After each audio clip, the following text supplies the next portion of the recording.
नमस्कार and welcome to G Chills. आज की तारीख है 26 दिसंबर 2023, दिन मंगलवार, और आज का विचार है a good life is one not lived for one self but for others. आइए बढ़ते हैं फटाफट खबरों की ओर। कतर ने दिया भारत के 8 नेवी ऑफिसरों को छोड़ने का आदेश, मिले बड़े संकेत, पाकिस्तान हैरान। 6,000 करोड़ में आर्मेनिया ने खरीद लिया आकाश मिसाइल डिफेंस सिस्टम। दहेज में कार मांगी तो पूरी बारात ही फंस गई, लेने के पड़ गए देने।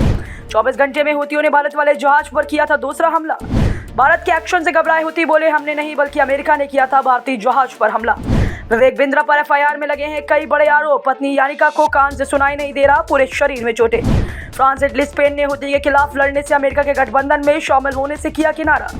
कतर में मौत की सजा पाने वाले आज भारतीयों की होगी वतन वापसी, विदेश मंत्रालय ने कहा जल्द लौटेंगे। खेल मंत्रालय ने निकाल दी ब्रजभूषण के दबदबे की हवा।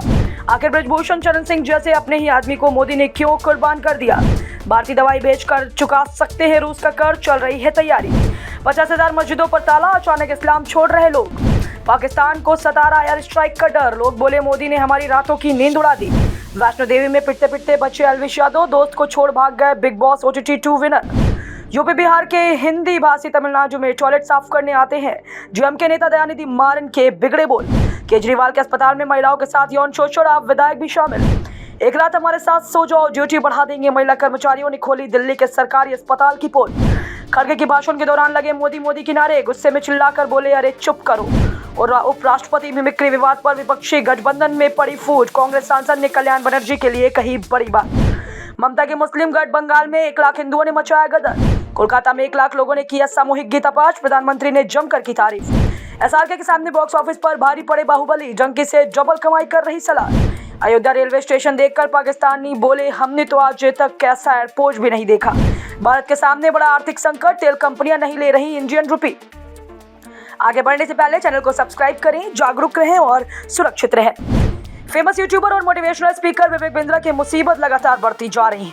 पत्नी यानिका विवेक के खिलाफ धारा बढ़ाने की मांग कर रही है। विवेक के खिलाफ अब पत्नी ने पूरी तरह से मोर्चा खोल दिया है और एक बड़े वकील को भी हायर किया है। बता दें कि विवेक बिंद्रा की शादी इसी महीने 6 दिसंबर को यानिका के साथ हुई थी। मारपीट की वजह से यानिका को काफी चोटें आई, सिर पर घाव है, यानिका के कानों में भी चोट पहुंची है, जिसकी वजह से वे ठीक से सुन भी नहीं पा रही। वह दिल्ली के कैलाश दीपक अस्पताल में भर्ती है। कुल मिलाकर विवेक बिंद्रा का पर्सनल और प्रोफेशनल लाइफ अभी अच्छा नहीं चल रहा। उम्मीद करते हैं कि वे जल्दी अपने सच्चे और पुराने फॉर्म में वापस लौटेंगे।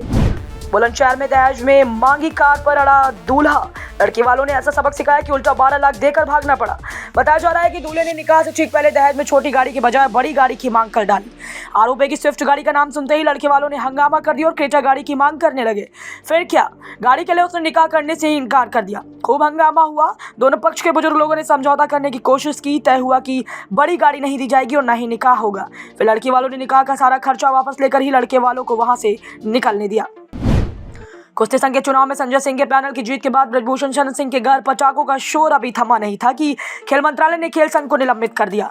इस तरह से कहा जा रहा है कि मोदी सरकार ने ब्रजभूषण शरण सिंह के दबदबे की हवा निकाल दी। सरकार का मानना है कि भारतीय कुश्ती संघ के नवनिर्वाचित सदस्यों ने निर्णय लेते समय नियमों का उल्लंघन किया है। सरकार की यह भी आपत्ति है कि संघ का कामकाज अभी भी ब्रजभूषण के घर से क्यों चलाया जा रहा है और उनका दखल संघ के निर्णयों में अभी भी कायम क्यों है।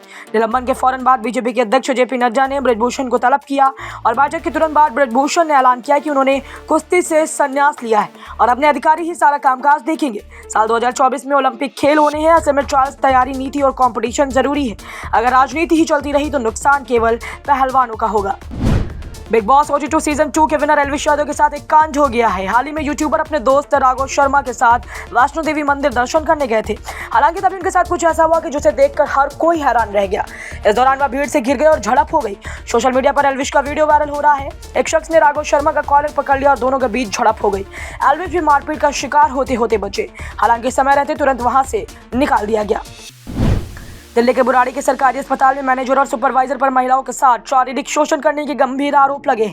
महिलाओं ने बताया है कि अधिकारी नौकरी से निकालने की धमकी देकर उनके साथ शोषण करते थे। प्रदर्शन करने वाली महिलाओं ने इस मामले में स्थानीय विधायक संजय झा का संबंध बताया है। वहीं बीजेपी ने इस मामले को लेकर दिल्ली सरकार को घेरा है, साथ ही एलजी से मामले में उच्च स्तरीय जांच कराने की मांग की है। टीएमसी सांसद कल्याण बनर्जी के बार बार मिमिक्री किए जाने से कांग्रेस पार्टी ने किनारा कर लिया। कांग्रेस के वरिष्ठ नेता और राज्यसभा सांसद प्रमोद तिवारी ने कहा है कि कल्याण बनर्जी का निजी विचार हो सकता है। कांग्रेस सांसद ने कहा है कि संवैधानिक पद पर बैठे किसी व्यक्ति को अगर मिमिक्री या दूसरी चीजों से दुख होता है और वह आहत होता है तो ऐसा कृत्य नहीं किया जाना चाहिए। जगदीप धनखड़ को आपत्ति है कि उनकी मिमिक्री नहीं की जानी चाहिए। प्रमोद तिवारी ने यह भी कहा है कि विपक्षी सांसदों को बिना किसी अपराध के निष्कासित किया गया है। बंद हो गई ईरान की 75,000 में से 50,000 मस्जिदें। इस्लामी मुल्क के बड़े मौलाना ने जताई चिंता, कहा लोगों में कम हो रही मजहब की प्रति रुचि। ईरान में हुए महिलाओं के आंदोलन ने पूरी दुनिया का ध्यान खींचा। एक मौलाना ने तो यहाँ तक वादा किया है कि मुल्क की 75,000 में से 50 लाख मस्जिदें जो हैं बंद हो चुकी हैं। ईरान के हाल ही में हिजाब और बुर्का के खिलाफ लाखों महिलाएं सड़क पर उतरी। अब मौलाना मोहम्मद अबुल घासिन दौलाबी ने मुल्क में मस्जिदों के बंद होने पर चिंता जाहिर की। ये सब तब हो रहा है जब ईरान एक इस्लामी मुल्क है। जिस मौलाना ने यह जानकारी दी है वो ईरान के राष्ट्रपति इब्राहिम रईसी की सरकार और मुल्क के मौलानाओं के बीच सेतु का काम करते हैं। रामलला की प्राण प्रतिष्ठा से पहले अयोध्या रेलवे स्टेशन का किया जा रहा है सौंदर्यीकरण। भगवान राम को लेकर पौराणिक कथाओं का एक तरीके से टच दिया जा रहा है। 23 दिसंबर को पीएम नरेंद्र मोदी अयोध्या पहुंचेंगे। इस दौरान प्रधानमंत्री अयोध्या के नए एयरपोर्ट और रेलवे स्टेशन का उद्घाटन भी करेंगे। हम इन सभी खबरों पर नजर बनाए हुए हैं। अपने इसी चैनल जी चैनल्स पर देंगे आपको अगली अपडेट। धन्यवाद। नमस्कार।